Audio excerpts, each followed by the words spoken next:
To my channel. आज का जो टॉपिक है बहुत इम्पॉर्टेंट है। जिस तरह के पहले भी हमारे टॉपिक जितने भी चल रहे हैं वो हमारी लाइफ की रेफर्मेशन के लिए हैं और just to get better result from our self. इसमें ये है कि सबसे जो इम्पॉर्टेंट फैक्टर है उस पर हम बात करने जा रहे हैं। साइकोलॉजी इसको 10 मोस्ट इम्पॉर्टेंट फैक्टर्स में से एक रखती है जो कि ज़िंदगी को स्पॉइल भी कर सकता है, डिस्ट्रॉय भी कर सकता है। और अगर हम इस पे ओवरकम कर सकें, इस पर काबू पा सकें, तो ये हमारी ज़िंदगी को की बहुत सारे फेलियर्स को कामयाबी में बदल सकता है।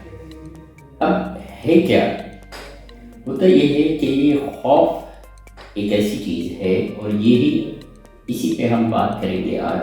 कोशिश करेंगे छोटे से इंसिडेंट को लेके उसमें से हम देख सकें कि आया कि खौफ है क्या और इस पे काबू कैसे पाया जा सकता है, इससे छुटकारा कैसे हासिल किया जा सकता है। खौफ सब जानते हैं, डर, खौफ किसी न किसी चीज़ से, किसी न किसी जगह पे, किसी न किसी ज़िंदगी के हिस्से में हर एक को इससे पाला पड़ता है। जो एक्सपर्ट्स हैं वो कहते हैं हमारा जो खौफ है उसके अंदर 75% ऐसी चीज़ें होती हैं जो कि जिनसे हम खौफ ज़्यादा होते हैं, जिनसे हमें डर लाक होता है, वो होती ही नहीं। और specially very important word I am going to say about वो है कि अनसीन होती हैं, वो कभी रूनुमा हुई नहीं होती। यानी हमने अपनी ज़िंदगी में पहले उनसे कभी भी उनका सामना नहीं किया होता, या तो वो किसी के थ्रू आ गई होती हैं हमारी ज़िंदगी में, या फिर किसी ने बता दिया होता है, या फिर हम किसी के तजर्बे को देख रहे होते हैं। अब ये खौफ जो है, ये खौफ क्या है? ये सिर्फ और सिर्फ क्या है? अनसीन चीज़ों के मुतालिक हमारी अपनी एक परसेप्शन है। अब मैं एक छोटा सा वाक़या बताता हूँ, मेरी अपनी एक स्टूडेंट के साथ हुआ। वो 10th स्टैंडर्ड की वो स्टूडेंट थी मेरी, तो उसके घर जो था डबल स्टोरी था।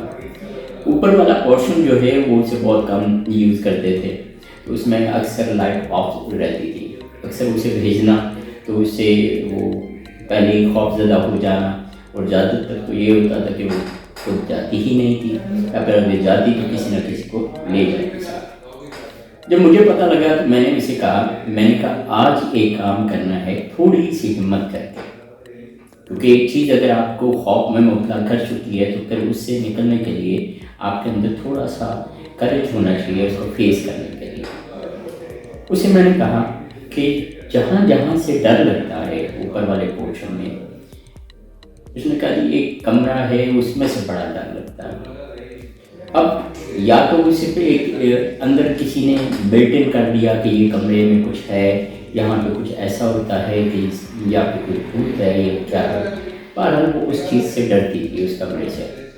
उसे मैंने कहा कि जब उस कमरे में जाओ तो लाइट के कुछ ज़हन में रख लेना और लाइट ऑन कर लो।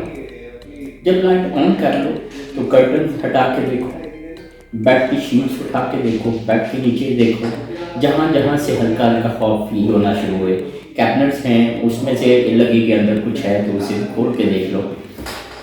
असल में वो उस कमरे को खोल के नहीं देख रही थी, वो उसके अंदर जो परसेप्शन बैठी हुई थी किसी चीज़ के मतलब खौफ जो था वो उसकी विंडोज़ खोलती चली जा रही थी। सिर्फ और सिर्फ एक चीज़ करने से with in one time, one experience में, नेक्स्ट डे जब वो मेरे पास आई दोबारा तो मुस्कुराते हुए हंसते हुए उसने मुझे बताया कि सर मेरा खौफ ख़त्म हो गया।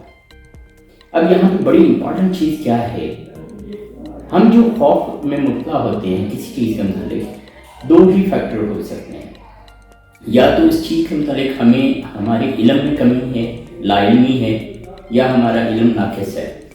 हम क्या करते हैं, हम जो चीज़ें खौफ ज़्यादा करती हैं उनसे इतना खौफ खाते हैं कि उनकी रियलिटी को भी देखने की कोशिश नहीं करते, उनके बारे में समझने की भी कोशिश नहीं करते, उनके बारे में सोचना भी नहीं चाहते।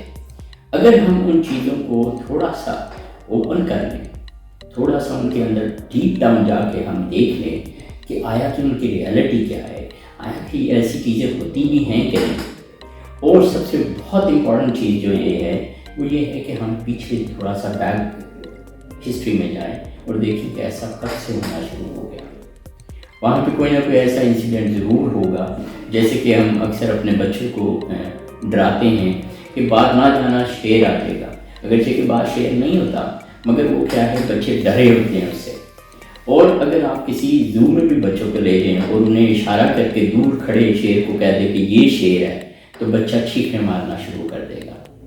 یہ نارملی کیا ہے، ایکسپیرینس بھی کیا گیا تو اس میں دیکھا گیا کہ یہ خوف جو ہے ہماری اپنی جو بلٹ ان چیزیں ہوتی ہیں وہ ہم اپنے بچوں میں بچپن میں ڈال دیتے ہیں، یا پھر کسی وجہ سے کوئی انسیڈنٹ جو ہے ایسی ہیپننگ ہو جاتی ہے جو ہمیں ہمارے اندر خوف کو مطلع کر دیتی ہے.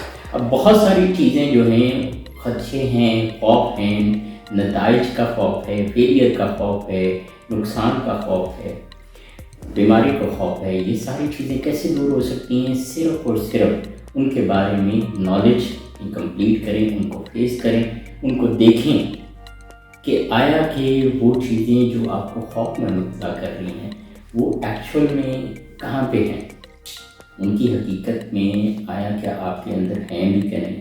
فار ایگزامپل، آپ ڈرتے ہیں کہ بچے آج کل کے بہت زیادہ اس میں انوالو ہوتے ہیں کہ انہیں ڈر رہتا ہے کہ ہم فیل ہو جائیں گے.